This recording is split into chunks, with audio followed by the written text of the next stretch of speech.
Eric, Omar. we are now reacting right after doing what some are calling the best interview with Dave Tate on the interwebs. And this is interesting to me, my friend, because this is what someone said. The last episode we had Dave Tate on. He spoke about his lifting, his life, business, a whole variety of different topics. And someone said, Kyle Hauser said, this is possibly the best interview I've seen with Dave Tate. I clicked for some training nuggets from the OG, but instead he gave a philosophy lecture and a business masterclass. Thank you so much, guys. And Eric, I just found it interesting because we decided to try something a little new in that episode, which was to let the guests speak. I'm still iffy on it moving forward. It was an experiment. It's kind of like, everyone has their different period. We had David Bowie in Berlin. Like, it was a period that happened, experimental in nature. It's the jury's still open. Yeah, I felt the same way about it. I felt like we workshopped something. This one was received well, but honestly, as a scientist, I really need to see this be repeated so we can see that it's been replicated. Right. I think it's quite controversial, the idea of having an interview-based podcast, bringing a guest on, and then allowing them to speak for the majority of the time.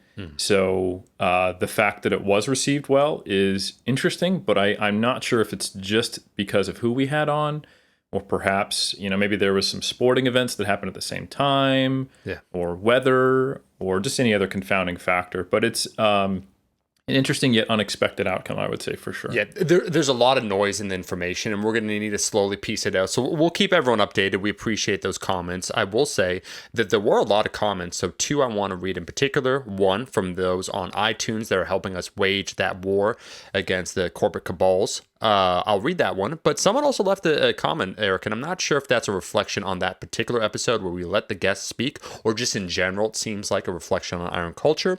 His name is Ryan. And he said, I think the best part of every episode of Iron Culture is how consistently they start with Eric, Omar. I pretty much live and breathe fitness, and this is by far the best podcast I've listened to in this space. And I've listened to almost all of the highly regarded ones. Whoo! The mixture of banter and science is exactly how I like my hard science presented. Keep up the hard work, even though you always mention you're losing money from this. And I'll keep telling all my friends about the #1 podcast in fitness and comedy. Fitness and comedy, man.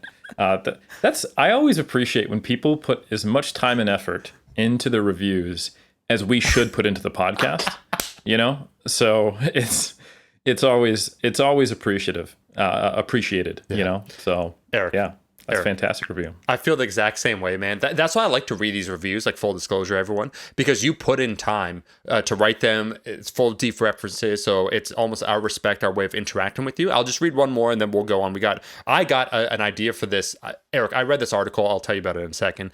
It was fantastic. Anyways, latest review. Again, people could leave it on iTunes. That's where we tend to read them. And the review is, keep pausing, the headline, 5 stars. I literally have to keep pausing the podcast, either to chew on something deep and profound, both fitness-related wisdom and non, or to simply savor the brilliant wit. Not exaggerating. So thankful for Eric and Omar, who keep on keeping on, endeavoring to keep it real and allowing others like us to savor the new levels of rock bottom along with them. You guys are the best. Aubrey. And Aubrey, we're going to keep heading down, deeper and deeper, smashing through rocks that apparently are not the bottom, but just false bottoms for you. Yeah. And just join us as we head towards bottoms at just a quick speed, looking to break through, because I think it's going to be good. Yeah, Eric, we're both in that cave together. And Mike Teixeira laid out that brilliant blueprint on how to not have an existential crisis, how to drive meaning from it. And we're just with our pickaxes, instead of trying to get out, we're just delving deeper. We're like, how far can we get into that darkness, people? What is the bottom of this pit, really? Yeah, I've got my pen light just shining at where you're hitting with a pickaxe. Yeah. And honestly, I'm not even worried about if it goes out, because the only downside to that is we kind of have to feel in the dark when we hand off the pickaxe to one another. Yep. And occasionally, accidentally, of course, your hand might brush up against something else and you're like, oh, is this a pickaxe? And you're like, no, it's not. And I'm like, oh, it felt just as hard as one.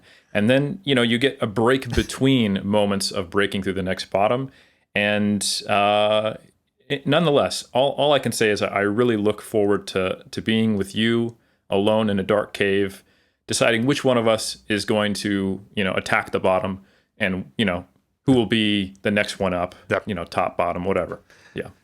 Folks, I don't know if it's just me. I'm currently in a basement, but the ambient temperature just seems to keep increasing. I don't know if you could feel that through the airwaves, but I will say, to cool this off, Eric, I'm going to reference someone else if that's okay. I have an upcoming video that I adapted from this brilliant article all about, getting shredded, the process of getting shredded, whether or not it's worth it over a long period of time, some of the unintended consequences therein. It was on the Stronger by Science website. And so I believe the article was titled something like, is staying shredded worth it? And so Greg Nuckols, he wrote this article. I adapted it into a YouTube video, and I figure just because we're trying to figure out how to create more content on the podcast. So hold on. Right. So yeah. Are you sure the title isn't Can You Stay Shredded? Oh, no, it was Can You Stay Shredded by Greg Nuckols. Sorry. Yeah, that's my bad. Yep. Okay. Yeah. And are you sure it was by Greg Nuckols? So it's on Stronger by Science. It either was my boy G Nux or was the other guy, the multiplicity guy, Eric Trexler. I think I saw an Eric on there. Yeah. Okay. You saw Stronger by Science, Can You Stay Shredded by someone named Eric. You're assuming it's Trexler because it was on Stronger by Science. Yeah. Okay. Yeah. So question for you. Do you remember the podcast we did not too long ago where we talked specifically about that topic? It's all a blur. Eric, the article was brilliant. Whoever wrote it is clearly a highly intelligent person. Thank you. And I say thank you because that was my article. We've already actually done a podcast on that topic. It started out as a mass article. And then, as I've told you multiple times, for mass, recently we've been having a cover story. So one of us writes the cover story that is also published on Stronger by Science. So Stronger by Science does have articles by people other than Greg Nuckols. In this case, it was by me, and we've already done a podcast on that topic. Pause. First off, you're with 3DMJ. I just brought up that it's on Stronger by Science. Also, we know that Greg has created these characters on his website to, give the illusion that other people contribute to the website, and it's not just, Greg behind the scenes, orchestrating everything.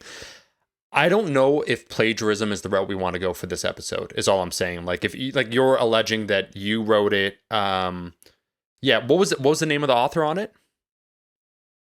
So, do you think Eric Trexler is also a character of Greg Nuckols, or do you acknowledge it's a separate person? I think it was Greg's attempt to create someone like you, and the clone wasn't exactly successful. So, yes, in large picture, he controls Trexler. Absolutely. Now, does Trexler have free will? We could spend an entire podcast on that, trying to determine that. We're going to get into the weeds there. But nonetheless, I think it may have been someone called E. Hizzle. Maybe it was Trexler under an alias, trying to, liberate himself and write on a topic that he was interested in. I think that's probably the likeliest explanation. So I appreciate that you're trying. Let's just rewind back. Do you remember how we've had the topic on empiricism versus rationalism? We had all of the mass team on. Yeah. Zordos. Applications and strength May have score. been Zordos, dude, that wrote it. So we're getting somewhere. So now you've acknowledged that Zordos' articles could be on Stronger by Science. Right. Right. Okay, cool. So his Zordos name, it's not written by him. His name. Sorry. Yeah, let me be clear. So why would they put his name on it? But he isn't well, the for one who wrote it? legitimacy, because he's a professor, and it's a great way of just kind of differentiating. In a band, why do you think every single frontman needs a band? Otherwise it would just be them. It's never as successful when they're a solo act. You need the illusion there's other participants, Eric. Yeah, but those band members are still playing the music. Allegedly, once again. Okay, all right. Well, let's put it this way. Allegedly, Omar, I am actually the one who authored that article because it was a mass article, which we've established as myself, Zordos, Nuckols, and Trexler, and then that was put on Stronger by Science. Still written by me, though. Same exact article, and we've actually already done a podcast on that article. So we've already recycled this content. Okay. Eric, can I tell you something? Full transparency, full disclosure here. Yeah. I've never listened to a single thing you've said because I've just been gazing at you, and I can't multitask. So that's your own fault. If we made this an audio only podcast, then absolutely I would remember this episode you're talking about on how, like, staying shredded and all those things. But I can't focus on, like, literally my responses are just me going to the next topic. It's not me listening to you, internalizing and processing it, and then moving on. I'm just looking, admiring, next point. So that there could be something, there might be something to what you're saying, maybe. Okay, well, that's I think that's good enough for me. So for one, very impressive that you've done such a good job faking it as a podcast host. And number two, as you were talking about it, I am thinking, do people really remember the episode as well? Because if they don't, we could get 2 episodes out of every piece of content that we use to turn into an episode. Oh. So, I'm talking, Sam Okinola makes an Instagram post, boom, that's 2 3-hour-long podcasts on our part. Eric Trexler, or I, in this case, actually me, writes an article to multiple podcasts. I think also if we, so the Dave Tate interview went well and we let him speak. But if we went to our old format where we bring a guest on, they don't really get to speak, but we can put them in the title, we can put their image up, and then we can just talk about something that you or I did on another platform or that someone else did. And then they can just be present, and maybe we can ask their reaction. And make sure they share it, of course, till we, please the algorithm, get more fans, grow the number of subscribers. But make sure we just limit the amount of airtime they get, so we really do get that full double recycling. I think it's just, I think we owe it to people to make sure that we cover topics in depth, because sometimes you need more than one, take or repetition of a general concept for it to truly sink in. Eric, reps under the bar. We all know this to be a thing. And we're huge advocates around here of free speech, which means our ability to freely speak on topics, whether or not our guests Twice. Twice. And the thing is, people would say, oh, wow, you're going to revisit a topic and go into greater detail. And the answer is not really. It's more like, oh, I didn't like that take. Let's do it again. Like, will we rehash large parts of it? Very probably. Will we stay on topic? Not likely. But we're going to title it nonetheless the same. So you feel like it's a sequel. It's like, how the latest Star Wars films had this vague idea that it somehow was related to the Star Wars universe. Like you saw like Jedi powers, you saw a lightsaber. You're like, oh, it is Star Wars. But it really didn't have as vacuous. It didn't have the heart and soul, kind of like that. So you get it grosses $1.5 billion, Eric, but I think, because the problem with those was they actually made some new characters and they might have had slightly different plots. I'm more so thinking that we make sequels with no real plot besides like it's generally the same podcast. I'm thinking more like Fast and the Furious, like 18, whatever they're on. We know there are cars, we know there are hunky guys, we know there's action, and that's about it. So I think as, not great as the more recent Star Wars movies were, they're probably too high of a bar for us, and we should be looking more to that other franchise, Fast and the Furious. So, yeah. Well, Vin Diesel's my favorite method actor, and I this is probably the most cynical thing I'm ever going to say, Eric, but I just wonder which of our colleagues will pass away so we can exploit them for several other film adaptations. Shaking his head. That's terrible, man. That's terrible. Not even me saying it, but like when you think like how horrific, Eric. So here's another thing. So I will say this, and I'm going to get to the topic, and we have timestamps with Kai, so I don't even care. We could go into this, but how harrowing is this, Eric? So this is a true story. Are you familiar with what happened with Bruce Willis? No. Okay, so this is besides making the best Christmas movie of all time, but go ahead. So Die Hard, Stone Cold classic. What I was going to say is that this is true. Anyone could look it up. That I forget the the condition with his brain that he has, but not only is he losing his memory, so it's not just like what do you call it? Eric, what's the like Alzheimer's? Oh, thank you. Not like Alzheimer's, but also his ability to recognize speech and so forth from another person. Like it's a serious degradation. No, he announced his retirement from acting, but allegedly, and then we're raging against the major corporations here, that he had handlers at the very end. This is actually true. That would bring him onto the set. They had to reshoot things because he would keep forgetting his lines. He forgot why he was there. He had people around him that were basically forcing him. That's why near the end of his career, he released like 5 or 6 films over a period of 2 years that were all extremely low budget because they're trying to extract as many resources that they could from him before he retired.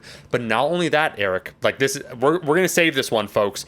But this is true, just to be stay aware, is that he recently has signed over his image and likeness to be used for perpetuity, deep fake, not the same thing, but the same technology therein, to use his image, likeness, and voice for like the next Die Hard 10 years from now, like Princess Leia, speaking of Star Wars, and this will become a thing. But did he have the autonomy of self to recognize what he was really doing in terms of signing his image and likeness? Now, that is a truly scary idea. You're going to be used for the rest of your life, like your image and likeness. You're well gone, and you don't even know if you signed it over. Like if he was truly self-aware of, and in charge of himself and had full agency. I don't think people need to watch Black Mirror anymore. They can just see what's happening in society, and that is sad, tragic, Yeah. and I'm not making light of it. This is a separate thing, but. We should absolutely look into that. Yeah. We want to, give our guests that promise we've had of being here always and forever. So, terrible, and it does not sound like a good thing in real life. But just write that down. Yeah. That's all I'm suggesting. Brandon, just write that down. We'll speak with our producers. I will say now, so we will get Eric to the topic because I think the last kernel, what we spoke about, is relevant to this topic. I find it interesting, my friend, that every time someone natural brings up the question of why they choose to remain natural, or shout out to our man, Alan Thrall, where it's like, why not use steroids, or why he chooses not to use steroids, that it seems like some sort of coping mechanism on their part, or that they're trying to defend something that doesn't need to be defended, or you're rehashing content, like in all seriousness. They're like, we already know these things. But I think what I want to start with this topic is I can say that there's immense pressure from social media, and like that's why I brought up the Bruce Willis example, to look a certain way, to act a certain way. There is monetary incentives, and we don't really. That's kind of interesting. Maybe we'll skirt around that one, Eric. But I think you could get really deep into this topic. That right now on social media, you're rewarded more than ever before by how strong you are and the way you look.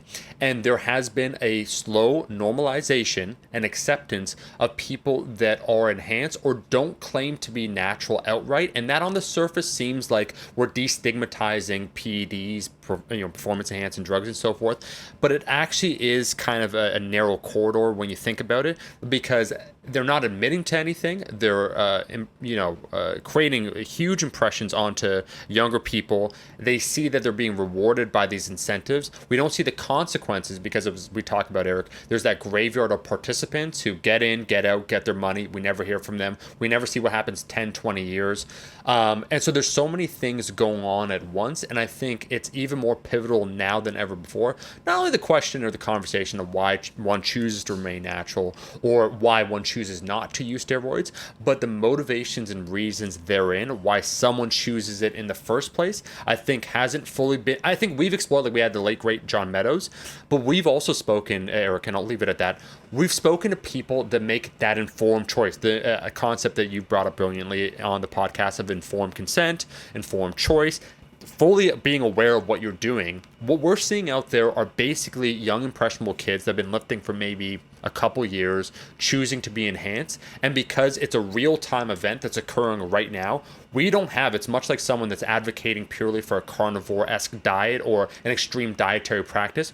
We will not see the consequences of that now or in 5 years. It's going to be in 20 or 30 years when that individual's in their 60s, right? So there's a delay, there's a lag of what we're seeing and what likely will be experienced in the future. Yeah, and I want to say something. Well, first, well said. And to be clear, folks, we made a bit and a joke about recycling content like a second time. This is legitimately us actually recycling some content. Omar shared with me a really cool YouTube video that he's got coming out. And we were like, hey, you know what you just crushed perfectly in this 12-minute video? The only thing we really need to do is take that and expand it to 120 minutes because it needs to be 10 times as long so that it's better. So anyway, I just want to say, don't worry, folks. We're headed down south, fast, breaking through rocks.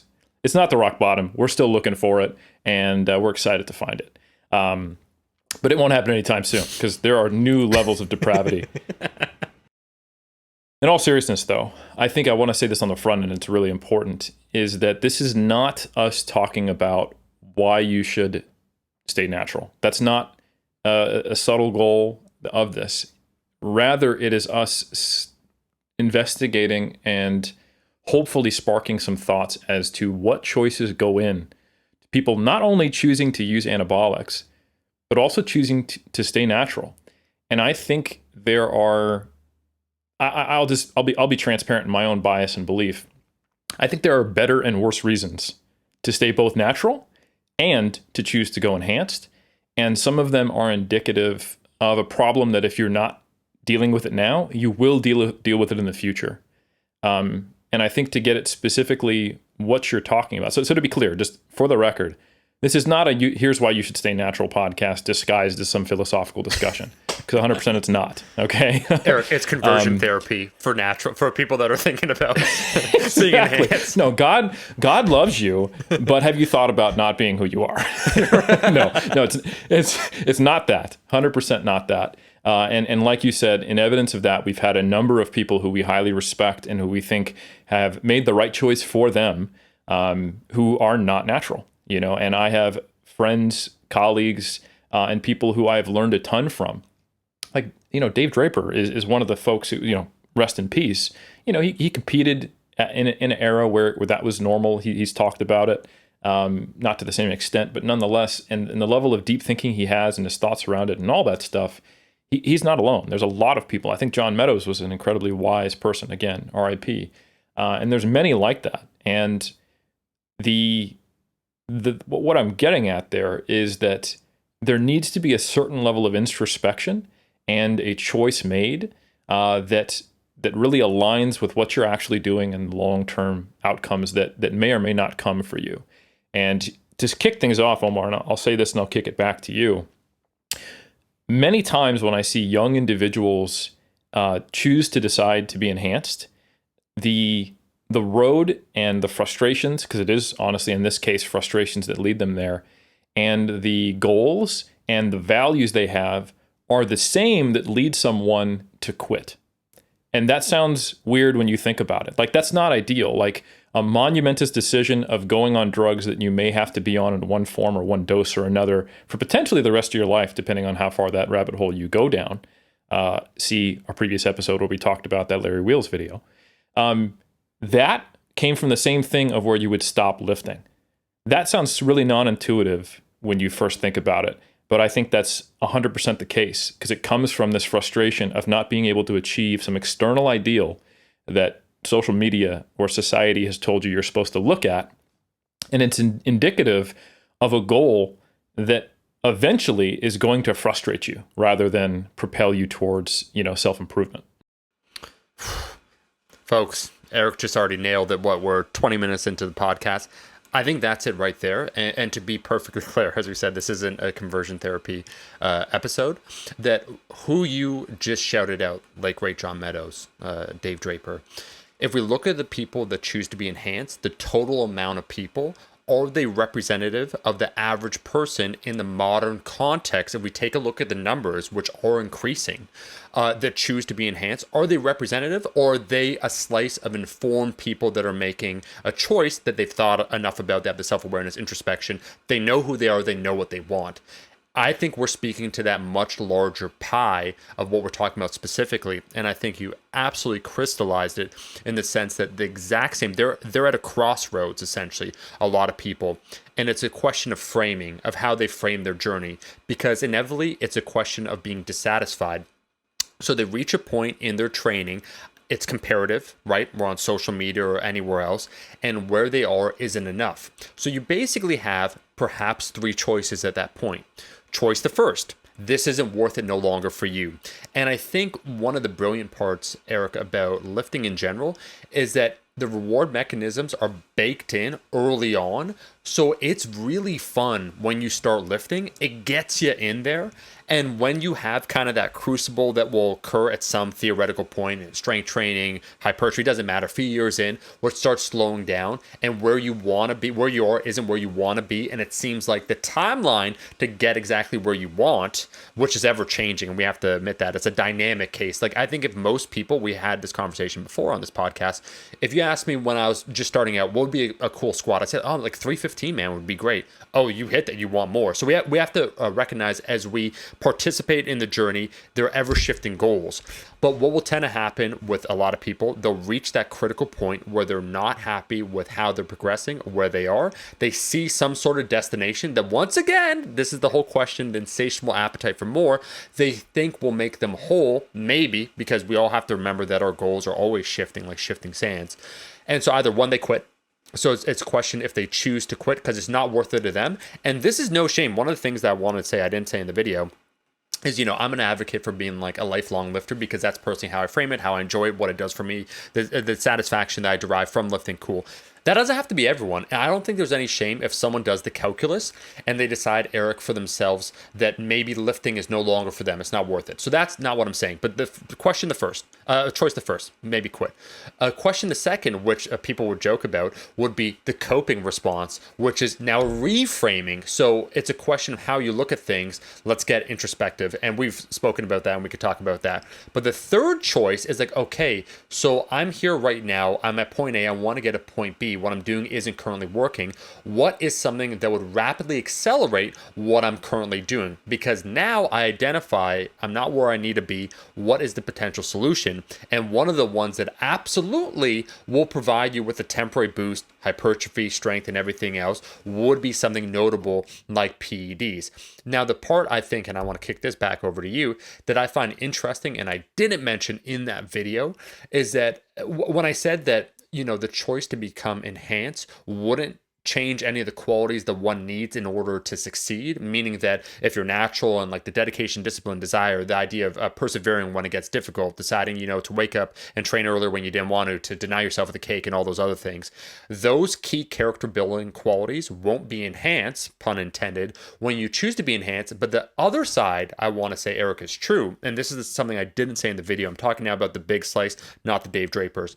And that is that one can achieve their theoretical endpoint because they had perceptions from a natural lifter. So let's say they want a 600-pound deadlift. Let me make this in a concrete example, man. I'll kick it over to you. They're at 500 pounds. They're stuck with it. It's just not increasing, whatever. They're at that barrier. They believe they've tried everything, right? They're frustrated. They choose to go enhance and they think 600 pounds or 5, whatever the amount will be. They go enhance and they achieve it. But now the question becomes, are they applying themselves at the exact same amount of effort as before? Or because they've used now an assistant, it's like using a little bit of a cheat code to achieve a goal that for a natural lifter would be, something to surmount and would be difficult. And then when you achieve it, it would be this Herculean effort you celebrate. But now what we're seeing on social media, I'd say, are people that basically look natural enough, the people that choose to be enhanced, but they're using anabolics to assist them with a physique that is basically probably achievable naturally, but it's a shortcut. And that's what I'm trying to differentiate here. I'm not talking about people that, like, Eric, let's say you have your FFMI, that lovely FFMI, and you want to enhance it by like 3, 4, 5 points. Like you just want to get freaky. We're talking specifically about the people that essentially have natural, in quotation, goals, and they're trying to use a shortcut. And so that's what I've been seeing 100% in the social media space. I would totally agree. And I don't think it's that different from people who are natural and decide to stay natural. And anytime they make a statement about their strength or their physique, they always frame it, oh, and by the way, I'm natural. And what that tells you, and it's not like we're all one thing. I think there's a really important thing that I need to say as a disclaimer on the front end is that as many as there are people who are natural in lift and as many as there are people who are enhanced in lift, there is many different versions of the choices and the thought patterns that go into it. They're that unique. But there are some broad categories that we're going to be speaking about, but I don't think they should be seen as boxes that we're putting people in, but more so some things that need to be considered. So, for example, when you see a drug-free lifter who always manages to maybe brag a little bit, which is fine to some degree in some context, especially in the lifting community, like 600 pounds means something in a context of, say, like a male lifter. A 300 or 400 pound, deadlift means something in the context of a lighter weight or a female lifter. Like there are never not going to be benchmarks and external goals, whether you're a competitor or not. And I think it's very important just to contextualize that and to realize how ephemeral they are. Because right now, if you or I was to transport our numbers to 1950, right? So it's right at the end of kind of the natural era, you and I would both be extremely well regarded strength athletes and with a certain level of physique development, because the overall population of the world was smaller. The population of lifters was even smaller, and there weren't anabolics, and there wasn't the same level of knowledge and distribution of that information, right? So I'm not saying we would do like, Steve Reeves and or anything like that. We wouldn't be the cream of the crop just because we're not. But we would have a very different evaluation of how successful we were trying to achieve these external goals. And you've talked about this, how it's changed massively in just the last couple of years. For a male lifter, 500-pound deadlifts, you start asking, do we think he's natty? And now a 500-pound deadlift for a male lifter is cool. So you lift, and neither one is an accurate, representation of what's actually possible or what is actually quote unquote good, because that is entirely subjective. Not entirely, but it's largely subjective based upon the perceptions and where we're at currently in the lifting community. So when you have a purely external goal like that, you're outsourcing your own control over your destiny. And the amazing thing is sometimes people who really focus on these quote unquote objective external metrics, and they don't see any problem with, look, why should I care about wanting to look better? That's natural. That's human, And of course I want to look better naked. That's biological. Or I want to be stronger. And you can easily delineate things. This person is stronger than that person. Like, they also often have this kind of narrative of personal responsibility, and that, I'm the one who's in control. But yet they're attaching their own potential meaning in their life that they find and their happiness to something that is very much dictated by just what's kind of present and aware in the lifting community. And it's far more ephemeral than something like internal motivation and having intrinsic goals, where you get to define to yourself what success means. So anyway, I'll go back to how this can work against you even as a natural lifter. If you're the person who's always framing, I bench 315, oh, by the way, I'm natty. Or, hey, I bench, 225, which is, amazing bench press and other weight classes are for women, and I'm natty. Or, I deadlift X, Y, and Z. Or here's my pictures, natural bodybuilder. That is saying, when you establish your impression or your judgment of how good I am relative to other people, make sure you frame it versus other naturals. Because I'm extremely focused on my external comparison to other people. And I'm not here to say that any and all, external goals or goals compared to other people are bad. I'm literally a competitor, right? I have competitive goals. And in the world of sport, we create this microcosm, which is highly different from reality, where we try to level certain aspects of the playing field, those that we can, to whatever degree we can, which is a whole other conversation. And then we see, okay, when with those held constant, let's rank people based upon performance, subjective or objective, if it's physique sport or strength sport, respectively. So, there's nothing inherently wrong with that. But I think when people really, take the red pill or whatever, they're like, no, forget all this intrinsic stuff. These natty guys are just, coping. That's the response, without actually seeing that reframing and shifting your perspective is actually how personal growth occurs, not just as a way to hide and have denial about the fact that you couldn't achieve what you wanted. I think when people go full in on, listen, it's all about, just what would I achieve? And hedonistic, that type of thing. I think that's fine as a part of your motivation. But if it's the only motivation, the only thing I can say for sure is that it won't stay that way, or you won't keep lifting, or you won't get the same satisfaction out of lifting long term. Because ultimately, we all get to a point, like you said, where we hit our last PR, we make our last, pound of muscle improvement, or we'll hit a peak and it'll be on the downswing. And unless you literally are the strongest and biggest person in whatever frame where you compare yourself to other people, whether it's drug-free, enhanced, male, female, whatever, you don't actually get to ascend to the top. And that proposition that you're putting forth is just there's always someone who's going to be better than me. And if that's the only way you can get meaning, that's going to be an issue. And not that everyone does it that way. There's certainly some people who I want to be good relative to other people. But that's also something you don't necessarily have control over. If you just got dealt a shitty genetic hand, maybe you're never going to be good compared to other people. And I think most of us can agree that people who are going to be in the bottom 30th percentile or 10th percentile compared to other lifters would still benefit from lifting. And then there's a lot of things they can gain. And if we don't acknowledge those things, or more so, I'll be like really straightforward. If they're not the primary reason eventually, and the forefront motivation for doing what you're doing and continue to doing what you're doing, it's going to be harder and harder to keep doing what you're doing. And like I said, zero issue with people who make the choice to go the enhanced route. It's not a moral judgment on them.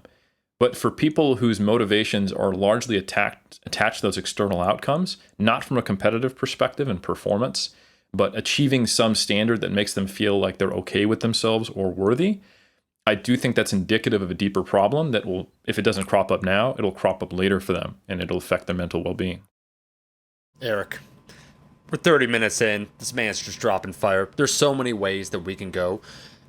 I loved what you said when you said you're essentially giving the power externally to other people, and it's a question of worthiness where you want acceptance. And I think there's implicit within that so much danger. One of the things I do want to shout out, and I want to be serious now, I want to give a shout out to our man, Greg Nuckols, because I think his articles are brilliant.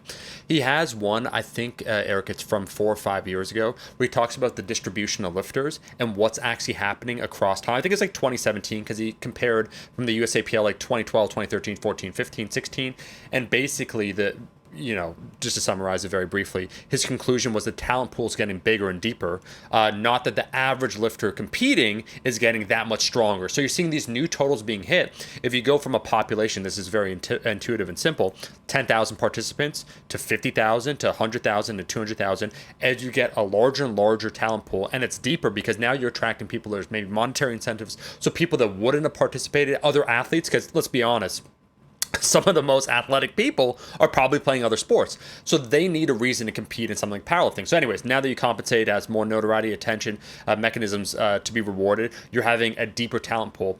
And what he essentially found is that the average lifter participating, it's not like people suddenly, gleaned upon specificity being the answer for everything. It's that so many more people are competing, so the records keep getting bumped up. And we're even seeing that kind of right now in the sense that, I think he wrote it maybe in 2017, that in 2022, globally, like we're seeing that there's like that French wave, there's Leah who's participating, where I think we continue to see an expansion of total participants in powerlifting, but we're definitely seeing that curve shorten in terms of these records being expanded upon. And when we take a look at the individual journey of someone, I think, Eric, one of the things, and I'm going to speak meta on this before we go back to the topic, and there's a whole other side conversation about like noble natties and a bunch of other things we could talk about. But the idea, I think, baked into fitness that's dangerous, especially here in the West, because I can only speak about here, I'm not sure if it applies other places, is that it's like this open-ended possibility where the world is yours that is, and now I sound like I'm going off the deep end, but it's kind of implicit within society. Like, let's say like within capitalism or anything, like you can make anything of yourself. You could do anything. Like, it doesn't matter where you start from. You can achieve whatever you want. It's like, oh, you didn't go to college, you can still be a millionaire, this and that. And it is true that there's increased mobility, absolutely. But I think those kind of truthisms bleed over into other aspects of society, such as lifting, where the great equalizer, Eric, is the effort you put in. It's not, bro, your genetics aren't good. Like, how many, like, look at the personal narratives that even top powerlifters will tell themselves, where they'll say, well, I wasn't really good starting out. Well, guess what? If you read, once again, I think it was Knuckles as that article, is your starting place when you lift indicative of how good of a lifter you will be? And the answer is no. So one right there, the like linchpin of their definition of who they are. I wasn't a good lifter, but it was through hard work, man, that I made myself into a champion. That's questionable, first off, because where you start from is not a great indicator of how great of an athlete you can be in terms of a powerlifter. So let's wipe that off the table. But two, it's that idea, because people need to believe. In order to participate, you don't want to have, and I do think the idea of being optimistic overall with your lifting, where we don't know our own potential, which is true, like you could maybe approximate it, you might as well give yourself 100%. That could be conflated, Eric, with you don't know your potential, so you might as well try. I think that's a great message. And it never hurts to try and apply yourself more, like check, to saying the world is your oyster, you could be anything that you want. If you want to be a champion, it's all about the effort you put in, because we know that's the variable we can control, but we're not recognizing, like we joked, Eric, like we could be the best, most highly skilled at some sport. What's like prohibitive with some sort of physical trait? Let's say like basketball or whatnot. You could be like 5'9" or whatnot, you're the best in the world doesn't matter. Like, you're going to have limitations, and the inability to admit that is part of the idea. When I get back to the framing, where I think one of the issues, and I think just to launch into something else, and I want to give it over to you because this is going honestly better than expected. Is that not that I didn't expect anything, Eric? Is that I can't help but feel that we joke about social media, but let's define it in clearer terms here. I think things like we joke about structure or how photos are taken, there's a projection of what someone puts on themselves, of who they are, and then that expectation to live up to it, that the reality of what someone looks like, I'm talking now from an aesthetic standpoint, I'm taking a step now away from like powerlifting and that myth that you could be anything, that I think can be dangerous, because then when you don't achieve that, what happens? You become disillusioned. Am I really shit? Oh, I'm not really shit. It's these other variables. Or, once again, cheat code. So you're being bought and sold a dream that you never should have taken upon yourself. It's fine. Like, we're all told this. But now when you don't have that, you feel abandoned, you feel robbed. Like, I must get that. And you want to get the respect of others. But the other thing I was going to say that's dangerous too, now we're not just comparing apples to apples, my friend. We're comparing like apples and oranges when we talk about physiques on social media. I've said this before, and I'm going to kick it over to you.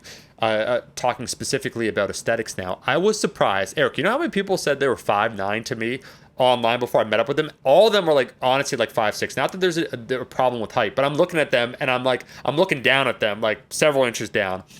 And I see these people that look great on social media, and they do have good physiques. I'm not insulting them, but how they portray themselves and how they actually are, two completely different things. So when you're growing up in this environment, that now not only are these incentives to be enhanced or like whatever, and how you frame it, but because you're always looking for acceptance, the first thing you think about, it's not to be the cynical person like, well, he's using a lot of structure. He like, this is posing, lighting, this and that. Like, or was that even done in competition? Was that hit? Like, it's that you're comparing yourself to an ideal that you will likely never achieve. And that's not being a pessimist. It's not even being a realist. That is just exactly what is going on. And the sooner you can recognize and frame those things, I think it opens up the possibility of exploring other conversations. But it does sadden me to see some of what I would call the impressionable youth being sold some of these dreams. And even the people, this is the final thing, man, I want to kick it over to you. That's a whole separate conversation. But where you have like these, how do we call them, Eric? Like these enhanced lifters that act like older brother figures that just kind of like deepen their sense of insecurity as a kid, because they look at the person, I want to look like that. Like, that's the new Arnold. And almost inevitably, like this older brother figure, this is a complete side tangent, they will betray that trust, which is pivotal. They will give you a tiny secret. They will admit to you, I'm enhanced. He's so open and transparent. Now they have your trust, because now you're both complicit in some sort of secret, and they believe you're on the inner circle with them. Well, he admitted something that's a social taboo, and so he opened himself up. And this is basic psychology. If someone shares an actual like secret with you that has a consequence or a cost, now you feel closer to them because you're both in collectively on this secret. Basic psychology. But anyways, it's no surprise, Eric, very quickly, this is like a tangent, I want you to continue the conversation, that then they will go around full circle and they will exploit that trust, because the intention was never to be your older brother, father figure, whatever like is missing or whatever you think. It is to monetize off of you. And so there's so many, to frame it another way, if we're talking about conversion therapy, there's so many false idols on social media that could lead people astray. So I wanted to say it's understandable. It doesn't come from a place of judgment, I think, what we're saying. Yeah, I do hope that comes across. It's more so, I think this conversation is born out of, when you see people with a motivation that is at least temporary at best, and you know that they love lifting. And at the very least, maybe they don't love lifting, they are just doing it for an outcome. You know that they won't be able to sustain the outcome. Or down the track when they're 60, they would be benefiting from continuing to exercise, but they probably won't, at least in this form, if they sustain that type of motivation. And that's something that transcends whether they are choosing to be enhanced or natural. And, you gave two examples there, like at the start, it's that very, very optimistic kind of, like land of the free, home of the brave, like anyone can achieve anything perspective. And that's a perfectly fine motivation and worldview to have in the context of lifting for, say, the first 6 months for most people, because you make rapid gains. And it feels true for most people, not everyone. There are some people who really just didn't get dealt a good hand. But for the vast majority of people, newbie gains are a thing. And they at least in your mind, they make it seem like that worldview is accurate. It's inspiring, it's exciting. And then, like you said, it might shift, to something slightly more reasonable. It's like, hey, you don't know your potentials. Now, okay, we at least acknowledged that you may not be able to achieve the same heights as someone else, which is a good step. But even saying, hey, you don't know what you'll achieve unless you try, there is still the hope of, there's the possibility that you could achieve those outlandish goals, that you could be the next Ronnie Coleman or the next Brian Whitaker, or, the next whatever the person is, or the archetype of what you're trying to achieve, And I think that's fine. But what if you don't? So again, we know that for most people, they will not. So there is this, it's not just coping, it's a requirement for 99% of people to move from that to the next, and then what? Right? So I don't know until I try. I do try. I don't reach the heights of what I'm trying to achieve. I don't look like, Miss Olympia or the WNBF figure champion of this year, and then what? Right? So there needs to be another shift. And sometimes what happens is I'm going to become enhanced, or I will quit because I've put in all this work and it wasn't worth it. And we've talked about the psychology of how when you start focusing on rewards, external validation, and, like actual literal awards, like a trophy, when that's given to someone who is motivated intrinsically initially to do something, it can actually sometimes subvert that intrinsic reward. And, just go back to like 10 other Iron Culture episodes where I talked about the research on that. Kindergartners getting screwed up by not wanting to draw anymore because they got, awards in kindergarten or whatever. But that's a real study. But anyway, those are probably two outcomes we don't want, right? And if you ask the person, like, hey, what if I took you in a time machine, 5 years from now, and you found yourself not lifting or enhanced out of frustration? Would that be an ideal outcome for you? And they'd probably say no. And now they get to the point where they are in the future and they rationalize their situation, and maybe it even becomes something positive for them in the future. And I'm not saying that's not the case, but there needs to be another fork in the road, right? Besides, started out, can I achieve anything? No one can achieve anything. You can achieve whatever you can achieve. Okay, well, I don't know what I can achieve until I actually try. Okay, I tried, still didn't achieve it. Enhanced out of frustration or quit out of frustration. That's the two options you want. So I think this is a very, very narrow flowchart if you adhere to this kind of, there's nothing wrong with just having an external based goal. Like, listen, you guys can talk all the philosophy you want in Iron Culture. I'm just about getting yucky, and I'm going to get as yucky as I can, and I'm happy about that. Yeah, right now. So I think I don't think that's a really good flowchart, because both of those are potentially negative outcomes. It's not always negative when you quit. Maybe you find something else. Maybe you're able to find a relationship with a different physical activity that doesn't kind of have those hooks from your relationship with food and your body, and you just become active. It's great. You play basketball, you run, you become a triathlete. More power to you, despite all the jokes we make about endurance training. Or maybe you go down the enhanced route, and just like, myself and Omar and many others who we've had on have found a deeper connection to the process and have found intrinsic motivation. You do that, but as an enhanced lifter. Fantastic. Awesome. And in fact, that might be a very regular occurrence, but I think there are many people in the graveyard who don't make it there. To shout out our episode where we talked about TRT, like that one study, if it's representative, 8 out of 10 men go on TRT, probably many of them for aesthetic reasons. A year later, they're not on it anymore. So if that is at all transfer to this as a statistic, there's more people who end up in that really shitty limited flow chart and get spit out the other side, having quit and having been enhanced. They managed to do both, without actually, reaching their goal. So ultimately, this is about acceptance and seeing the world for what it is and deciding, all right, I need to have another game plan versus just throwing my hands up or putting a needle in my ass. Eric, once again, so many things. I think one thing that we're definitely united in, so many things actually, I should say, and why do you think we both love the film Event Horizon, is that for a variety of different I don't know if reasons, I love that film. traumatized by it more like. I was scarred by that film. I will never forget that film.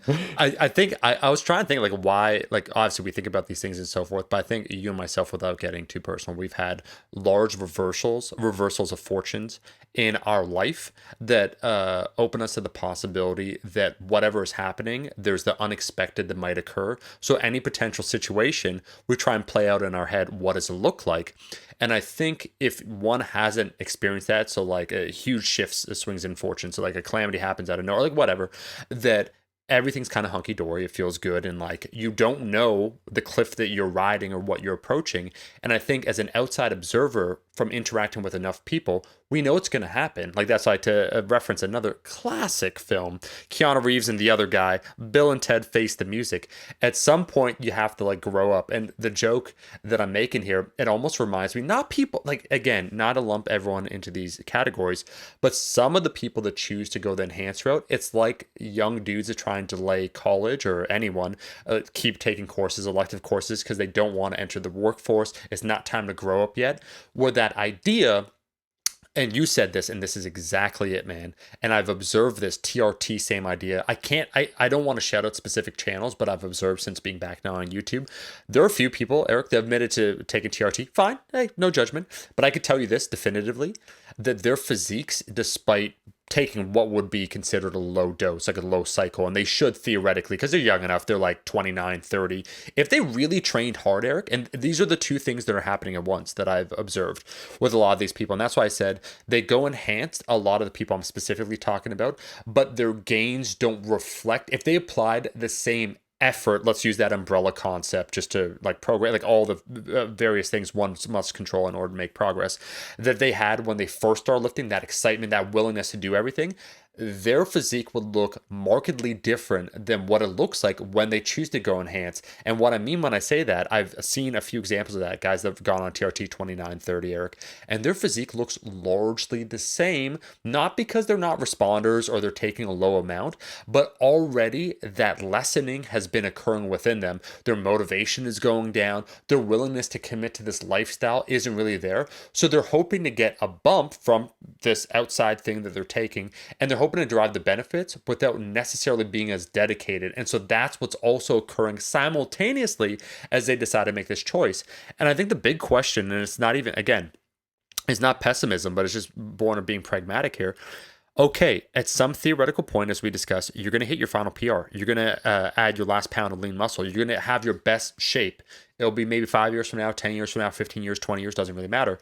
But it's going to occur. For a natural lifter, probably it'll occur earlier. Now, for someone that's enhanced, that's cool. You're delaying that. So you want to stay in college because you want to have every single year, your expectations of what lifting should provide you are maybe skewed a little differently. Instead of 1 to 2 pounds, Eric, every year, every 2 years, you want like 3 to 4 still. So you go on that route. Well, no matter what, unless your goals keep shifting, because as we recognize from the inception of this conversation, that goals are dynamic. Once you usually achieve another, you want another one ahead of that. It's the question of the impetus behind why you pursue in the first place, because it's that insatiable appetite where nothing's ever enough.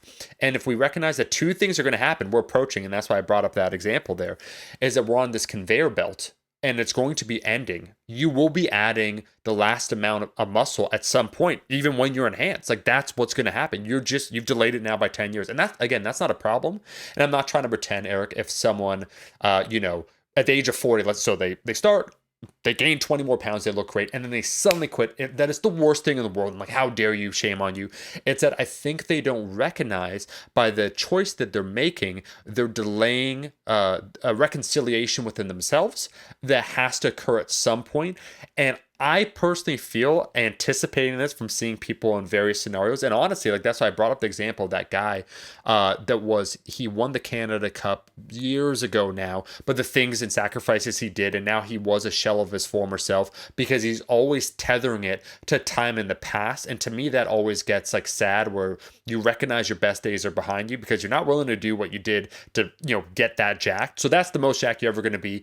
But that's the only time that you are happy. But to be honest, when you were there, you probably weren't happy because you're telling me stories how you're like chewing cheeseburgers and spitting them out. So like there's at no point in your journey were you ever satisfied. And now you're at this downward spiral. I think for a lot of these people, the conversation they have to have are the questions of why, or will it ever be enough? And if it's never enough, then why continue to participate in something that just becomes a chasm where it's something that will never fulfill you? Like we're joking about reaching rock bottom on this podcast. It's like, man, this thing will never give you what you're seeking. And the deeper in you go, it's like quicksand where you become entangled within it. And so I think that's the thing that I see of this very specific pocket I'm talking about, because there's people that absolutely do it correct. And I think that slice, Eric, because it's almost like people are getting plucked too early in their journey to make this choice. And they're making this irreversible choice that has downstream effects for the rest of their lifting career before they're fully aware of what they're making in it. Like, how they joke, like, until you're 25, like prefrontal cortex is still developing. Well, let's use the same example of someone being a lifter. Before they fully know what they're about or why they're doing it, they're making a choice that will forever change the trajectory of that journey. That's well said, man. I think that's really well said. Ultimately, if the motivation for being enhanced is to keep hope alive, I can make those gains, or that I need to be progressing, which I'm going to talk about in a second, Yep. Then it doesn't necessarily force you to shy away from reconciliation and having deeper meaning in this, and therefore actually getting benefits from it rather than feeling trapped by it. It can, and for many people, if that's the motivation, like I'm not good enough, and like you said, probably will never be good enough, I can just keep upping the dose so that I keep progressing towards this point that really won't provide fulfillment, but I think it will. You were just delaying the point where you actually achieve maturity and happiness and understand what is something that actually motivates you in life, and figuring out a philosophy of life, right? And how lifting connects with that. So yeah, if you're just kicking gains down the road so you can, you're getting stronger, you're looking bigger, you're looking better, you're getting leaner, whatever your goal is. But if it's preventing you from having these hard conversations with yourself, it's delaying your own personal growth, ironically, despite all the growth you're making. And actually, big shout out to James Walsham. He is, I happen to be his supervisor for his honors dissertation that he did here at AUT, and he's health coach, personal trainer, and a podcaster, and just makes great content. And I'm forgetting the name of the researcher who he had on his podcast, but he has a podcast, Health Science Explained, formerly the Hypertrophy Hub.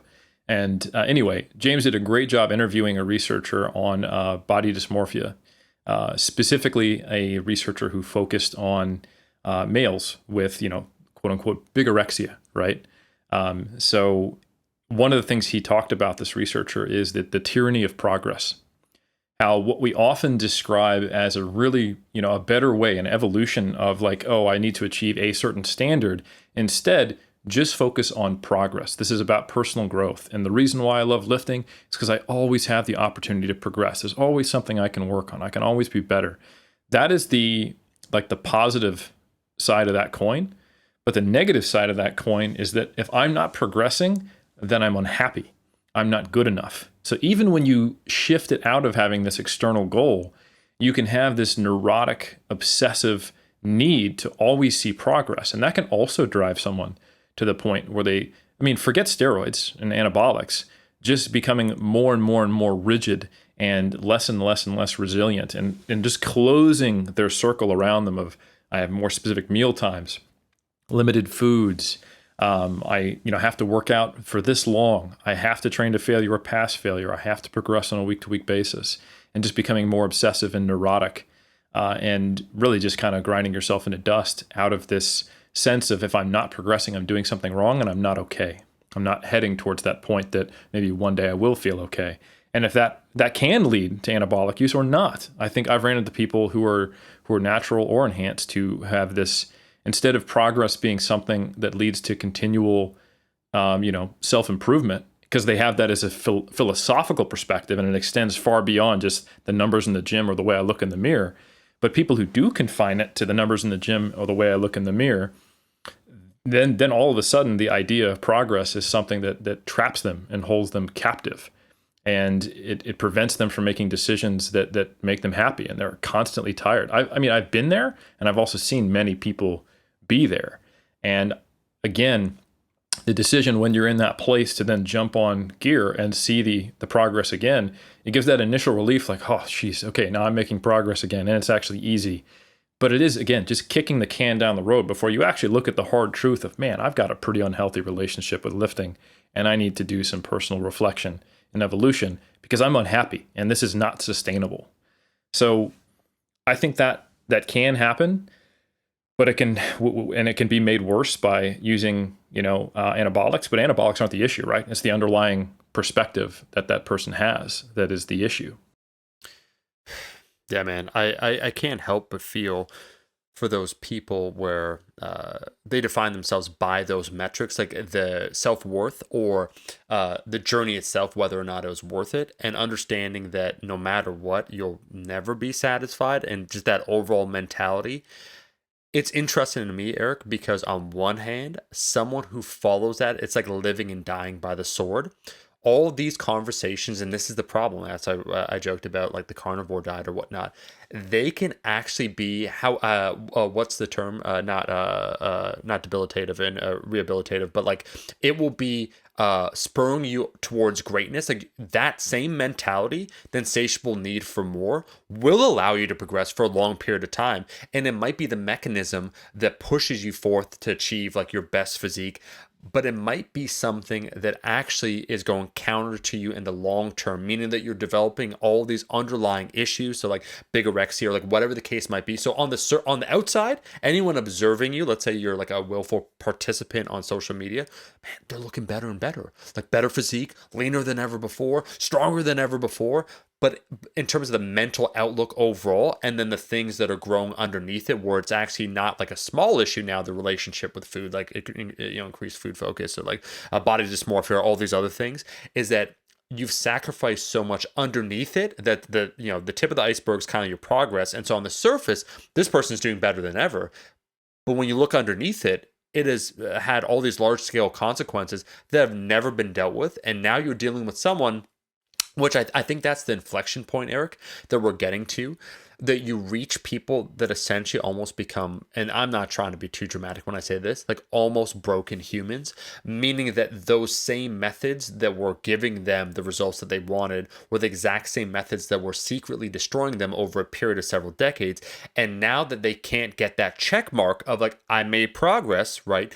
Nothing's there. And now they're in an empty room with their demons, and they have no way, no mechanism of dealing with them because they've never recognized them in the first place, because they've just been having the foot on the gas pedal the entire time. And that's when everything just kind of hits all of a sudden. It becomes overwhelming too much, and like all these other things spiral. And I could say this, like that's why like we were both trainers in a much smaller way. Like you think about people who are involved in the space, right? Like you're probably passionate about like fellow trainers, this and that. I've seen this story play out so often. I've seen the kid be adamant where he wanted to challenge that guy Jeremy Hamilton back in the day, where he went the enhanced route. And it's not, as Eric said, it's not him being enhanced, is that he thinks that is a mechanism for him to speed up his progress. He did his bench press. He was like 500 pounds away from like the total, which is, if you know, and that's like saying, hey man, I ran 13 seconds in high school, the 100 meters. So like Usain Bolt, like 9.6, like give me 2 years. It's like, it's never happening. But anyways, he yelled, the record is mine after this bench press set. And then like 6 months later, I saw him on the street like 7 years later. He's been finished with lifting, shell of a former self. Doesn't seem like things. I know there's other things definitely that could be going there. But because he was so focused on that, I have like hundreds of stories that are astonishingly similar, because it's the exact same thing playing out in different ways. And I think that's like That's probably like the worst case scenario, not even trying to paint Eric the darkest picture, but it's one that I've seen. And I could say this last thing I'll say on this point now with Rascal, where we have these athletes, I can say this that the mental health of the average participant I feel on social media that is focusing on these things, whether they're natural or enhanced, is probably worse off than it was a decade ago. And one thing that I do take issue with, I take great umbrage with, when people say, oh, like kids these days or like whoever's participating are just weaker. Like back in my day, I think the environment has changed. I don't think people have fundamentally changed. Like I don't think these people, these younger individuals, are just like born weaker. It's like I think their environment inevitably shapes them. I think we're all unaware to what extent like the algorithm will influence us, but I see it and it's wrecking them. And I think those conversations then, Eric, about choosing, again, to be enhanced or not be enhanced is just one aspect of this conversation, get pushed more to the forefront versus like before, like 10 years ago, you kind of see the guy at the gym, like you're kind of frustrated with your progress. You've been lifting 7, 8 years. You begin that conversation. They're your gateway. Maybe you choose, maybe you don't choose. Now it's like always in your face that essentially you're never enough. It's funny. First off, well said. I agree. I think that was very eloquent. And you mentioned Rascal Apparel athletes. I know a lot of people. I'm well connected in this space, and I will not say the exact clothing brand, but let's just say a very prominent lifting clothing brand. Mm-hmm. One of the people behind it eventually became very shocked and ultimately concerned, which I think is a good thing, that the athletes that they had signed, the majority of them actually had some really significant mental health issues. And they reached out to some of my colleagues in the academic space, both from just more the general, evidence-based space, because they were doing a lot of things that were the athletes and promoting things that were not evidence-based, but also like eating disorder specialists, mental well-being, psychologists, registered dietitians. And they basically put together a panel to try to see if they could help their own athletes, and therefore, by extension, that the athletes would put out better messages to the public. And I think it was really telling when I was informed of this, because I knew one of the people who got reached out to be a part of this, was that it was the majority of the people who were signed athletes, who are the people who are the influencers on Instagram. And we throw a lot of shade at them, but I think it's not just their followers who get hit with this stuff. Even the people who millions sometimes want to look like are dealing with the same thing. And I think that's just that does provide some, not empirical evidence, but some proof that even the people who have the look that 99% of people cannot achieve, they also feel that way. Like, maybe this isn't a great perspective on what my goals should be and where I'm trying to go. So yeah, I think that's quite unfortunate. And ultimately, the motivation that you have will change over time, and that's not a bad thing. In fact, I would say it's an essential thing for you to keep doing what you're doing for your motivation to evolve and for it to become something that is more sustainable. I think there are probably versions of myself that would hear me go, "Oh, like you don't think." Like, you're not just only and solely focused on becoming a WBF world champion or Mr. Natural Olympia. Like, you've sold out your dreams. And I think that perspective is one of an immature version of me that doesn't know how to have multi-layered goals or even really understand where I am today, 18 years later, right? Because today I can still have the goal of trying to get as far as I can in competition, with still having much deeper connections to lifting and being okay if I don't, and still getting enjoyment out of lifting and having a lot of confidence that I will keep lifting long term. While back then, I literally did say to my wife, I think if I became aware that I could not become Mr. Natural Olympia, I don't know that I would keep lifting. Like, that's something I verbalized, so now I would have to construct scenarios where, why wouldn't I be lifting? Am I paralyzed from the neck down? Yeah, that would stop me. Like, there's not many scenarios. Yeah. And I think, it's pretty obvious when you just look at it on paper. which one of those two people are more likely to achieve a better physique? The person who sets a standard that he has no idea if he can achieve within his first year of lifting, that is the highest standard in drug-free bodybuilding, or the person who's like, I'm going to lift forever, lift hard, progressively. I enjoy pushing myself and seeing what my limits are, and I'll take it as far as I can competitively. Like, it's a no duh, right? One person's going to stop lifting after 3 or 4 years when they realize that's not them. The other person's going to take it further, may or may not achieve it, but they're damn sure going to look better than the guy who only lifted for, 1/16 of the time he did. So I just didn't really have the ability to have that perspective until I did. So to some degree, I do want to acknowledge that, some 19-year-old who's posting a YouTube comment, or who is, taking a ton of selfies and loves whoever the Gymshark athlete they follow is or whatever, they're not a static individual. And even if they never listen to this podcast, they may very well, just like I did, get to a much better space. But I think with the speed, the prevalence, and the just constant inundation of these messages, I do think the graveyard has a potential of getting larger.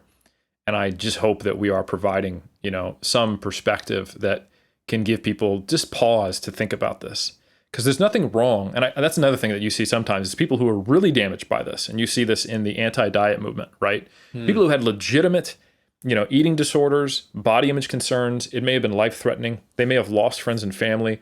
They may have had some extremely, and they might just always be there on the edge of their consciousness as a potential lure, some really negative self-beliefs and some very destructive behavior. They feel like, the only thing that worked for me was getting completely outside of the fitness industry, not thinking about nutrition in that way, not training in that way. And because of that negative experience, they may also become advocates against basically a large part of the fitness and bodybuilding industry. And while I don't necessarily agree with them from a logical perspective, I certainly understand where they're coming from, and the elements that are the most damaging that they point out, I also think are damaging and I point out. But I also know through personal experience as a coach and as myself that there are ways of having aesthetic goals or strength goals even, because ultimately, like I said, that tyranny of progress that in that podcast that James hosted that the body dysmorphia researcher pointed out, that can occur in almost any construct if there is this continual progression. So guarding against that, it doesn't require the complete rejection of all things, self-improvement. Not that I'm saying anyone's doing that, but I don't think you have to wholly reject everything that is in the fitness industry. But I think you have to be really inward looking and figure out, how do I make this work? So for myself, for example, having aesthetic goals that are tied to competition, I think actually makes it easier. Because then I can compartmentalize, which sometimes is seen as a way of, not actually dealing with something like, oh, I'm compartmentalizing that trauma or whatever. But let's be honest, compartmentalization is a critical piece of having a healthy relationship, so long as it's not walls being built around it that you can't access. But I compartmentalize my perspective like, oh, I'm in competition now. This is, how the judges rate me or how I see myself is not my self-worth. It's not even how attractive I am, right? Because I damn sure am not that attractive when I'm shredded. I meet the criteria for the sport of bodybuilding. I mean, yeah, if you do you, Omar, but let's be honest. Like, the face looks sunken in. There's lines in places there shouldn't be. When I put 5-10 pounds back on, I would say I'm probably found more attractive. But ultimately, that's a different thing than how I see myself in my mind, and I think that's a good thing. So I'm able to compartmentalize that. So having a goal of artistry, seeing my body as something that I have agency over, and I'm trying to make it look a certain way that I find enjoyable, and it is distinct in my mind from my self-worth, what I look like, et cetera, et cetera, et cetera. And not everyone can get there right now, but I think that does need to be part of the goal. And sometimes I think we provide these, oh, what do you lift for? And we create these boxes that seem mutually exclusive, and they're far too surface level. Like, oh, I lift for performance, health, or aesthetics. Mm-hmm. Can't do both. And what are my reasons for lifting for health, or reasons for lifting for aesthetics, or reasons for lifting for performance? There's a whole lot more there that should be there under the surface that's thought about. Or you can get yourself into one of these places where even with good intentions, even not being enhanced, you can have that tyranny of progress, Or you can like if you think about what orthorexia is, right? People are trying to win the health Olympics and developing eating disorders because of it. They're trying to be the healthiest person alive. They've managed to find a way to even make something that is literally the goal is to not achieve what they've achieved of having poor mental health. It's getting them there. So I think there's a lot more nuance that needs to be discussed and thought about, regardless of what your goal is. Eric, what a great phrase, man. The tyranny of progress. I absolutely love it. I will say, I was reflecting on what you said because you brought it up a few times about like your goal as a natural bodybuilder and if you couldn't be the best and so on and so forth. And I couldn't help but think, man, that both of us, because we started lifting before, social media really became prominent, we were allowed to evolve gradually over time. And I think that is what I brought up, I think is a missing element in the modern context. And that was one of the issues I took with TikTok. And when I made that video, what's so funny, a lot of people, some great comments, but a few people say, TikTok is ruining the kids these days. Like, it's made by like China, it's like the CCP. I'm like, whoa, slow down. It's like, I'm talking about the algorithms that are also present on Facebook, YouTube. They've just adapted the algorithms to make it so that they reward you even more. And what I mean is that TikTok, you could grow faster than other places, but this exact same mechanisms, you're just being catapulted. And so the conveyor belt of fitness is accelerated. Like you and me, we basically naturally self-organized towards certain things, certain epiphanies we had over time because we were left largely to our own devices, right? Like we interacted with the community, we did this, we did that, we reflected. It was over a long enough period of time that by the time we get here now, over a decade later, we have these opinions. I feel like these kids are getting hit like way too early and way too fast, and they're not fully formed, so they're impressionable. And guess what? We know just from marketing that like impulse buys and rely on someone being more emotional is how you get someone. So I do bring that up, and unfortunately, you matured I think quicker in your lifting journey. When I first started lifting, Eric, I could disregard my earlier self. That what you said, like, is it me perhaps a shift in who I am? That verse before I said, if I can't be the world champion, why would I even do this? And you wonder like, which one is it? But like, you have evolved. I could disregard my former self because I said some stupid shit to myself where like just now you look at it and you're like, nah, man, that's not it. This is no joke. I remember that's why it's funny I bring it up, but it's great to have, a parent that is very transparent with you. I was weighing myself when I did that dirty bulk, and this is how far away I never had. And this is a side conversation I wanted to bring up, Eric, is that where do these goals come from? And what I mean when I say that, growing up, I never was the person where I'm like, oh, like superhero physiques. You know how some people bring up the Hulk? I wanted to be big and strong like the Hulk. That wasn't really me, right? Like I played sports. I liked it. I like moving around. I actually, like as a kid, like when I played soccer stuff, I had abs. I wasn't like, oh my God, I have abs. But like, it was cool. And then lifting was a way to do something that was physically active that only required myself, right? So I could go in the gym, all those other things. And then gradually, I this goal that somehow like got into me that I think was partially influenced by, again, environment and a bunch of other factors being naturally competitive, I wanted to push it. But Eric, I remember this is the funny part, that I did the 70, 80 pounds. I'm the person that like, you need someone to go into the breach. I'm your man, like no questions asked. I need to gain 8 to 10 pounds of weight because I am new to the space. There was no one, like at the gym, university gyms were way worse than they are now, where the average, let's say, fitness advice was atrocious. So I went online. Anyways, 8 to 10 pounds, gained 80 pounds in like 10 months. Do not recommend, right? But in my mind, until my mother called me fat, and then I remember also like just the conversation with so they call them like fitness reps at like big box gyms, Eric, but their goal is to basically sell you personal training or like larger packages.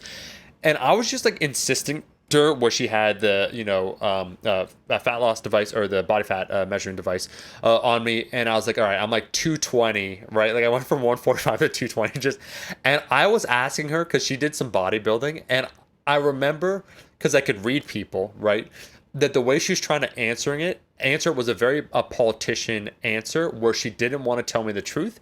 Well, I said, Eric, I'm like 220. I'm like, so what was Arnold's stage weight? Like first I forget the height difference, like everything else. But I was like, right, so like I gotta lose 30 pounds. So I go 220, then I'm 190. If I just bulk again and I get to 240, then I cut to 210. And I just started I started explaining this, right? And the way she had to respond to it, because she wants to get the sale, and you can see there's some pain in her face, right? It says she had to contort like some expressions on her face. And then I started thinking, like, am I really like, is this Am I off base here? But the point of me saying that is that I was allowed to interact in the space, really have to be tethered to some aspect of reality to recognize, wait, this makes no sense whatsoever. And then I gradually evolved over time. And if I wasn't afforded that time being the key variable there, who knows where I would have ended up? Because that just shows you, right, that like, just think about that. I could look back on that. I could look back on that 3 years after the fact. I'm like, this is so silly. But again, being 18 years old, 19, never lifting and thinking these things, we're catching these kids at a place where they're not allowed that time. There's so much brevity within their decision making. It's almost like it's like, country, you have like make this choice right now, and they're like, I don't know, right? And so I think one of the points I'll touch on here, and you talk about like the tyranny of progress and whatnot. It's just the fact that some choices, they're not completely irreversible, but they have unintended consequences that you'll have to deal with the rest of your life. And that's the whole idea, like we talked about exceptionalism, where someone thinks they could go through something and they will have no scars, right? They could just do this. They could participate. They could do the competition. They could accumulate a certain amount of muscle, and their mental health will be the exact same it always was. And I think the evolution I had, just real quick, Eric, to echo for you, is that lifting means a lot more to me now because it's for my mental health. It's additive to the other aspects of my life. And that's why, like, that's like the hidden secret why I will continue to lift, because it's tethered to other aspects. And that's not some like vague coping mechanism, like, oh, you gave up on your goals. I had those goals, like, even trying to identify what was that kernel inside my brain that gave me that goal temporarily, because we talk about the transient nature of time in general. That was 18-year-old Omar taking on that goal. I hope to God over 10 years later that my goals evolve, my perspective on things change over time. Like imagine trying to be the exact same person you wanted to be when you're 18. There's no progress, no growth you've made over a decade. That to me would actually be a far worse consequence. So I don't like that idea. I completely agree of like where people are viewed as being like hypocritical or like flip flop. Like you said this 10 years ago. I'm like, when I was 19, like, are you kidding me? Yeah, I hope I changed. Yeah. And I think unfortunately the way that marketing is done is it identifies what would the motivation for someone to come into this space and then amplifies it and tries to support it. So the reason why we're never going to be successful, Omar, one of 1,000, is that we're basically doing a podcast on why you should do exactly the opposite of what you want to do. Right. Yep. So it'd be like if you were a personal trainer and someone walked in the door and said, hey, I really want to get in shape. And you're like, you know what? Your goal for getting in shape is actually harmful. So I don't think you should do that. But still hire me as a personal trainer. And they'd be like, I got to go out. I'm leaving. You go into a suit shop and like, I need to buy a suit. And you say, actually, suits are bad things. Let me sell you a suit. It's not going to work out, right? Because essentially what happens is that, as many people have talked about, the initial reasons for wanting to lift weights, not always, but many times, are going to change, should change, as you just described so eloquently. And they're superficial in nature, and they are packaged with unrealistic goals, and they're largely based upon achieving some external outcome. And then we come and we say, all of that is bad. You should have different motivation. The thing that got you to drastically change your life and start spending 3 to 6 hours a week going to the gym and picking things up and putting them down and massively changing your nutrition, something that is extremely hard to get people to do, and we've been trying to do it for the whole obesity epidemic. Don't do that. But keep lifting. So yeah, so it's like, I understand this is a really hard sell at certain stages. And even more problematic is that for every, old head like us who's suggesting, hey, you need deeper intrinsic motivation, and those initial goals, you either got to let go of them and transform them, or it'll spit you out the other end. There is 10-fold, 100-fold more people saying, oh, those are your goals? I got you. Buy this. Here's my link to a TRT clinic. Here's my supplement. Let me normalize anabolics for you. Jump in here.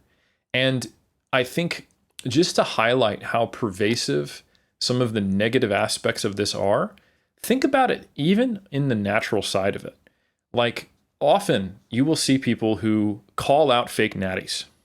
And it is lauded as a positive thing. What you said in the introduction, we need to make sure that people aren't misrepresenting what got them their physique. That's false marketing. What's the implicit statement there, though? That we need to achieve a specific external physique. And it's okay if your physique wasn't, caused by steroids, because I need to have the right external goal as a natural lifter. And that's like better than being lied to, but ultimately you're being sold a way you're supposed to look, but it's okay if that's the goal just because you're not using anabolics. I don't think that's great, I'm not saying I can snap my fingers and change the fact that we have external beauty ideals, and we had a whole podcast on that where it's quite complex. But if the real big issue that's creating these natty witch hunts is that we want people to have realistic natural standards that they should try to achieve, and that it's okay if some gal or some guy with incredible genetics who you still can't achieve it has, but not using steroids is fine, then it goes back to that initial start of that motivational, flow chart of you can achieve anything. And now it's just like you can achieve anything, like asterisks, so long as you're paying attention to people who are using or not using anabolics and you're doing the same, which is, of course, not true, right? But I don't even think that is the main motivator for people who do the natty witch hunts. I'll tell you straight up what I think it is in most cases. Not always, and that's probably part of it, and they probably don't even realize it themselves in many cases. They're gatekeeping. If anyone looks too good for their current schema of what should be achievable naturally, not what is, but what they think should be achievable naturally, then they're going to go after them. Because literally that's what it's always based upon. You look too good. You can't be a natural, because now the way I view myself, because I have these external validation-based aesthetic goals, I see myself as an 8 out of 10 on the natural scale, right? This is the person who's like, I bench 315, by the way, I'm natural. Oh, I weigh 180 on stage, by the way, I'm natural, right? Please judge me, but only in the right way, so I'm still okay. But now you're telling me that the 10 I thought was actually an 8, and this person's natural, they're a 12? We got to put a stop to that, because now I'm a 6. And I can't have it being a 6. I've built my whole life around being at least an 8. That's honestly what's happening many, many times. The person who freaks out, and like why is there so much vitriol and so much anger? It's not that they're creating, maybe part of it, I'll be very charitable here, is that they want to make sure that people have realistic goals. But if that was really it, it's not, because genetics has far more of an influence than drugs. And I actually have seen that happen sometimes. That's the backpedaling or goal shifting you'll see. I'll have a conversation, I'll be observing a conversation where someone's like, that person has to be enhanced. They're a fake natty. And then you go through this logic, and occasionally, sometimes they go, okay, so it's possible that they're drug-free. But, and what do they say, Omar? How many times have we seen it? They have incredible genetics that you don't have. So you shouldn't look to them, right? Like it subverts the entire point they made. It's basically saying that we need to set the bar somewhere where realistically I'm comfortable. Me and my friends are comfortable. I need someone not on gear with average genetics, and that's the peak, so that I feel I'm closer to the peak. It has it has less to do than I think these people say with trying to create realistic external goals. And ultimately, what does that tell you? External goals have inherent problems. And if that's the only gas in your fuel tank, you're not going to be driving that car very far. Eric, this is called the Great Switcheroo of 2022. They thought we're going after the enhanced lifters. You just slayed the noble natties. That, just think about that term, right? The self-righteousness, like there's almost an element of pretense behind it, where you are that judge, jury, and executioner, where your worldview, you're attempting to impose a worldview of yours onto others, and where you stay, as you said, like that was so funny, the 8 out of 10, because that's how you rated yourself. It's an approximation to other people, and you get to decide who is natural and who's not natural, what is realistic and what is not realistic. And the worst part about that's always the most dangerous aspect, is that you're weaponizing all those things under the thin veil that you're helping other people. So it's kind of like, I want to talk shit about someone, but I want to do it where I'm morally right, right? So I'm imposing my own kind of will or my own set of standards, and I could basically dump on someone and not feel bad about it because guess what? I'm doing it for the net positive of society. Like in theory, like I'll put it this way, because like over a decade ago, I think what it is, and that's why I've come not under fire, but a few times when I talk about the idea like fake naturals or this and that, it's like, oh, like, call them out, like name specific people. It's like I'm critiquing a system. I'm not critiquing an individual because I'm not coming after anyone in particular because I think it's notable what's occurring. Why is it occurring? Why do people feel compelled in the first place to not disclose why they do it and all these other reasons? And then that goes from that conversation to the separate conversation of like, I need to dunk on someone. And it almost becomes like, that's why I joke about that idea or like that phrase, which I don't think anyone like dawns upon themselves, but like within the community, like the whole noble natty, it's like, well, I don't look as good as you, but morally I'm better than you. Like that's basically what you're saying, right? That I chose, you chose to be enhanced. No, I chose the harder route. Okay. I could have done that. Like I could have looked like you, but I chose not to, right? I chose to keep my self-respect. And as soon as you start interacting in an environment where once again you might be rewarded, so like call out videos. So anything that's inflammatory by nature is something that people are compelled to watch, compelled to click on. So you're now directly benefiting from it. What is the most noble thing that you can do in life? The most noble thing anyone can do truly is to put your own reputation on the line for something where there's a direct consequence against it. So you stand up for something, and instead of you being rewarded and your whole fan base being like, you're so cool, man, like, I can't believe you said that, you are removed. Your opinion is no longer viewed as being valid because you're willing to sacrifice everything within yourself because you believed in something. That is when we try and actually describe what's noble. You being self-righteous, anointing yourself, and having your like choir of people that are just self-congratulating you, like, get him, like, we're team good guys or whatever. And that's why, Eric, you said this, man, but I can't help. I don't know if it came from quote unquote the evidence-based space, but I see so many echoes here, man, of that era from a decade ago where you dunk on the bros, right? Where the idea like, yeah, we're team science and we're going to do this. It's bullying. And what's so weird is like, I would put forth, Eric, like, I don't know if this is true. This might be one of my like movie pop culture references where I get 1 out of 4, right? But like some of these dudes that got bullied, like growing up, or maybe they felt they were never enough. Well, now it's almost their time to then exact revenge, where they're the one that's now in control. They're the one on top of you, like putting pressure on you and telling you what's going on. And so whenever it gets to that like icky part, that's where it's always a cause for concern. And I think that we have to, because it's the same question that we're experiencing now. Either kids become disillusioned, they choose to be enhanced, they quit, or you get a chip on your shoulder. There's the third route. Well, I didn't do that, but I'm better than you. And none of those, in my opinion, are necessarily the right route to choose. And like anything in life, it's usually the far more difficult choice of being self-aware, being introspective, allowing time to occur for you to think, reflect, grow, evolve, that you're not given this easy answer. And maybe that's what, like, Eric, like you joked about what we're doing this podcast where we're just like, oh, this thing that you're doing that actually ultimately was good, we're removing it, is that if it leaves you with any doubt or you asking more questions, I think that's ultimately the best place to be in, as opposed to the worst. If you don't have all the definitive answers, that actually might be a far stronger position to be in.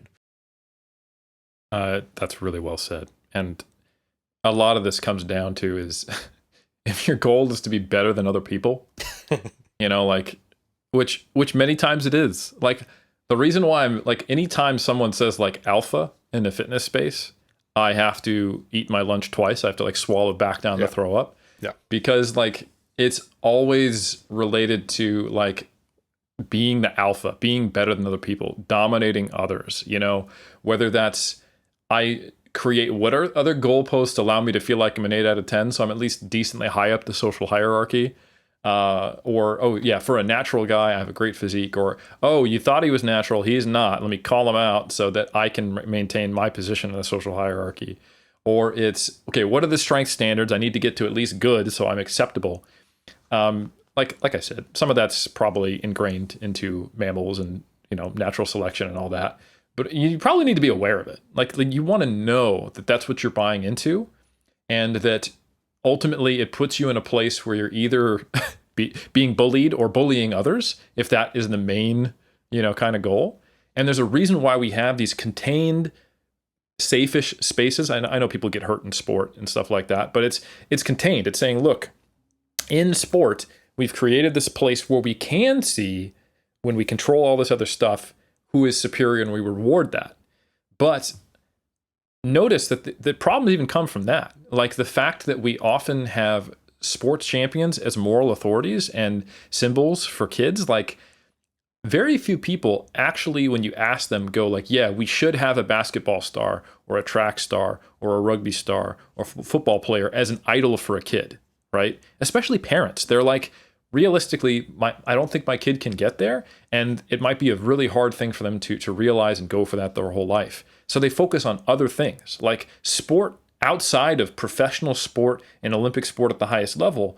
The emphasis, if you're doing it right, and in most cases, hopefully, is team building, perseverance, resilience, all these really positive things that can come out of it. Being able to come together with people from very different backgrounds. All these really important things for not only individuals and societies, but then we also have this innate drive as a society to put sports people on a pedestal. And it's like, and it's good to be superior, So I think we all have to recognize the tendency within ourselves to put ourselves in that spot, that self-righteous spot where we can, if I can't be superior in terms of strength or my physique, at least I can be morally superior, And I have seen it both ways. I've seen exactly what you described of the noble natty calling people out when it's actually just a great way to cheat the algorithm and get some more likes and follows and get congratulated by your peers. And really, all you did was just really kind of succumb to the bottom of the barrel content and be kind of shitty and protect your own place in your fragile social hierarchy.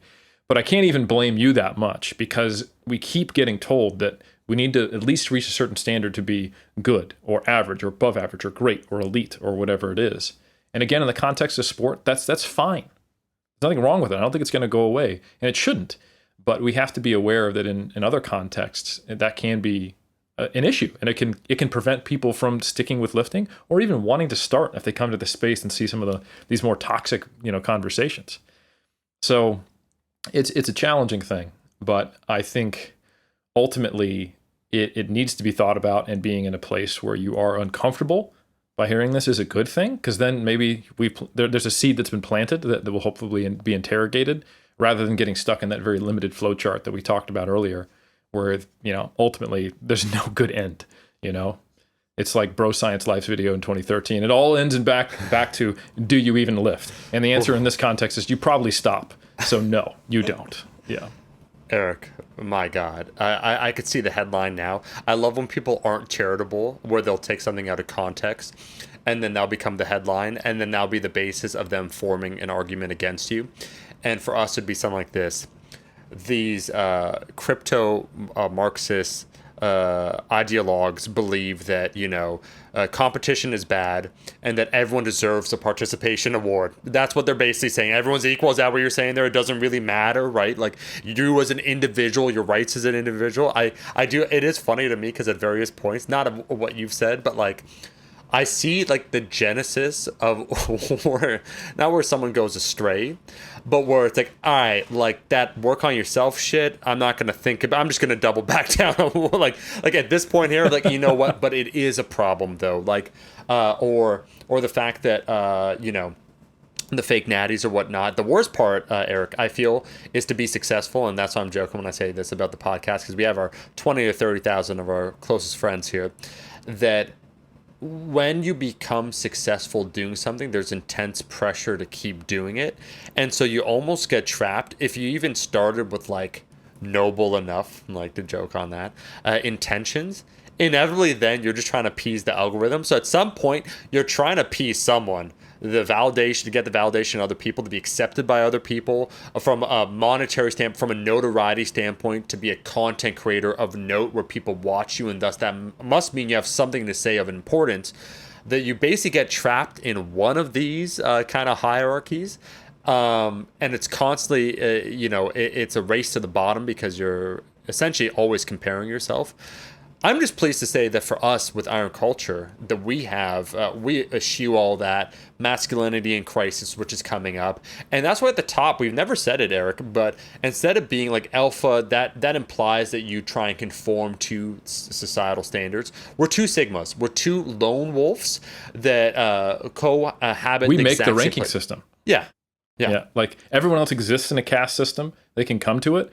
We're the ones who wrote down what is the caste system. Here's how it works. Exactly. We exist separate and above it at the same time. So we've found the way to get outside of the we've minimized the problems and we've maximized the benefits of the hierarchical nature of human beings. Yes. And it only takes one minor thing. It's accepting Omar and I as your personal, not saviors, because I don't know that you're going to be saved, but dictators. So that anytime you get into one of these moral conundrums, you just look upward and you ask, well, what do I do? And we will have the answers for the low price of $9.99, $99.99. Yep. So We'll let you figure out where the decimal place is there, but hint: go there was right. no decimal place, Omar. Just keep going right. Place. It's my advice.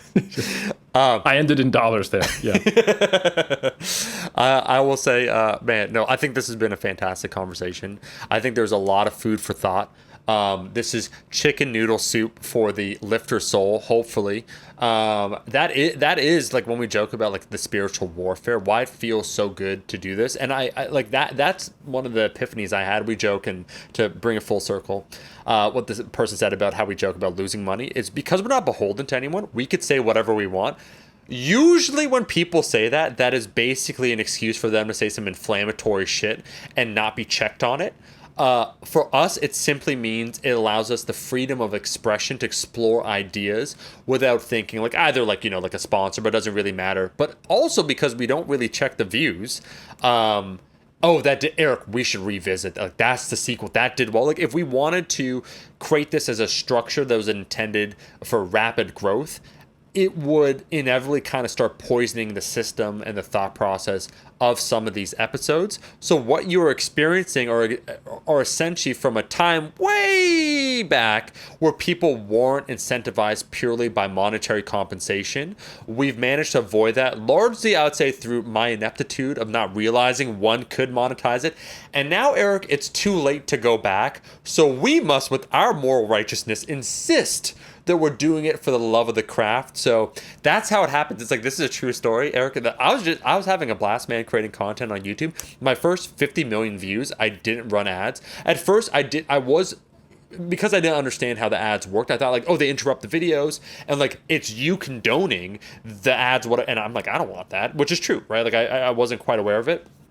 Anyways, basically through me not really being aware of what was going on, I didn't have any YouTube advertising revenue on the first 50 million views, which roughly works out to about $100 and some thousand. And I like to say it was more from a position that I took as opposed to just not knowing.